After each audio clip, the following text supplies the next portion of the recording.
In the video today, I'm going to be looking at partial DID or Dissociative Identity Disorder.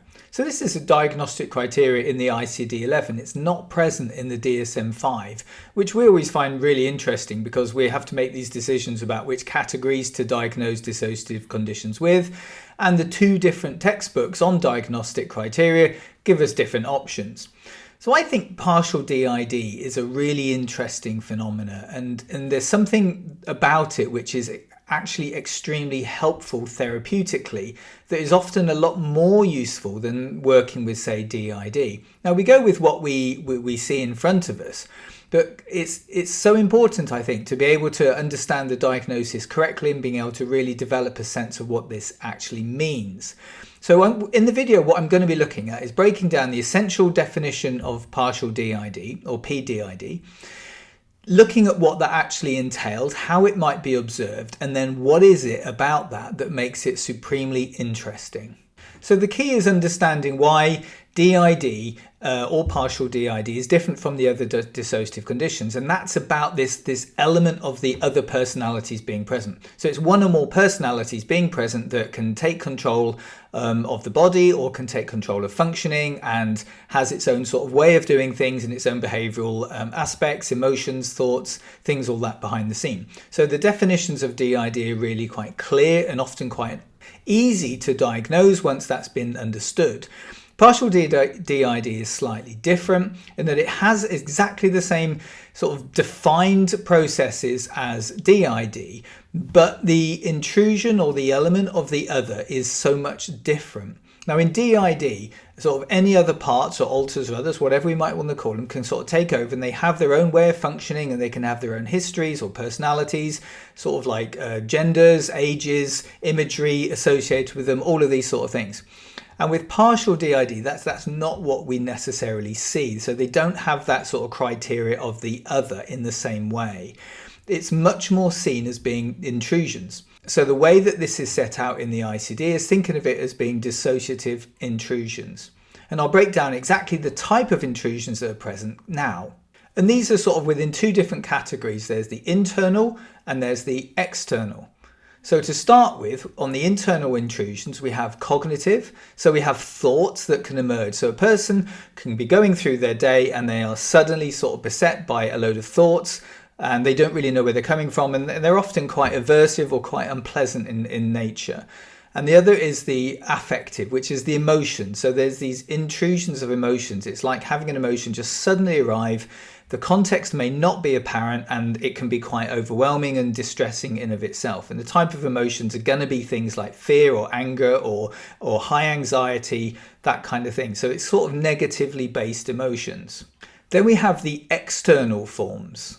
And to start with, we can have things like perceptual. So it's the experience of hearing voices, or that voices are emerging from within, or voices can be heard in some form or another. There can be sensory intrusion, so it can be a sense of feeling touched, that there's actually a pressure or a pain being experienced. And there can be motor, i.e. there can be twitches or sudden movements or sort of gestures, or certain parts of the body are sort of like having their own life in of its way. And then lastly, behavioral, which is much more about an action orientated thing. So for example, cowering or running, something along those kind of lines. So in all of these cases, one of the things about partial DID as opposed to DID is there's often much less amnesia. So when these intrusions happen, the person up front, who would be known as the dominant personality given the diagnostic criteria, that dominant personality is often quite aware of what's going on.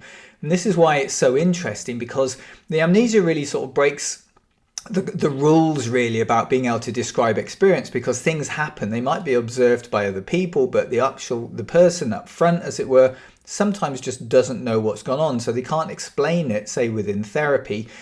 They can't make sense of it, and therefore it remains this kind of like unknown thing that's taken place.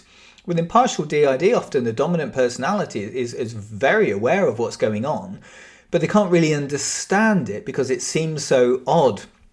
The intrusion comes in, takes over, and the person doesn't really have any wisdom or insight as to what's taken place.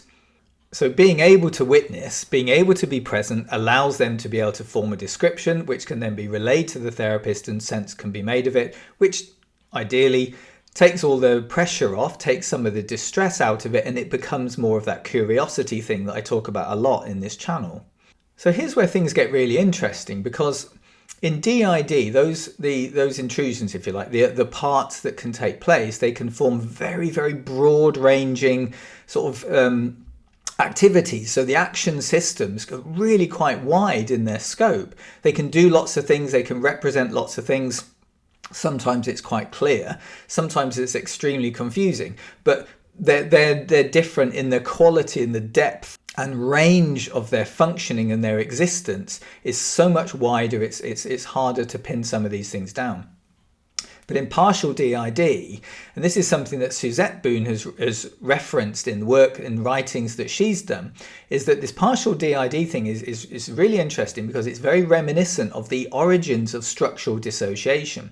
So all those years ago, at the sort of like the early 2000s, when we were looking at structural dissociation in a very, very theoretical way, what we were seeing is that there's these the parts, the intrusions were emotional parts. So they were seeming to be formed solely by the trauma.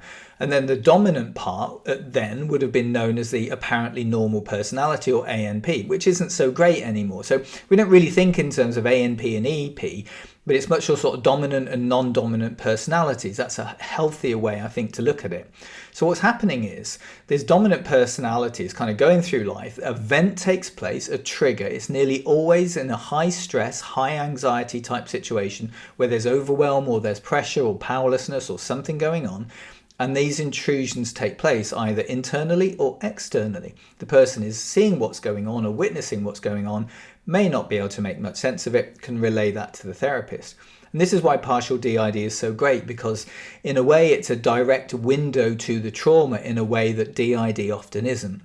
Because so many parts in DID have so many different functions, so they may not really always be related to the trauma, because it can be more about just trying to go through the activities of everyday life and manage new things and present day things. Whereas partial DID is nearly always really located back in that trauma. So the intrusions are direct communications from the dominant personality on the outside and the trauma that's taken place in the past. And being able to analyze those things can really accelerate the way that the trauma experiences can be processed and ultimately healed. And that partial DID thing is, while it's extremely unpleasant and distressing and often very overwhelming for people to experience, it can actually allow therapy to take place in a very, very efficient way, because it's so directly related to that trauma that the DID, the partial DID parts or non-dominant personalities are created from. So in a way, the model of structural dissociation has been carried on and continued within the ICD-11 in a way that it hasn't really been done in the DSM, which is much more about OSDD, the Other Specified Dissociative Disorders, which have some of those same qualities of intrusion, certainly on the internal level. But the external stuff is a little bit more generalized and not exactly quite so specific, because we're aware that people with OSDD can actually have some of these sort of external events or intrusions that can take place. But with partial DID, it's just about sort of focusing in on those things and really trying to get a sense of what that might be about.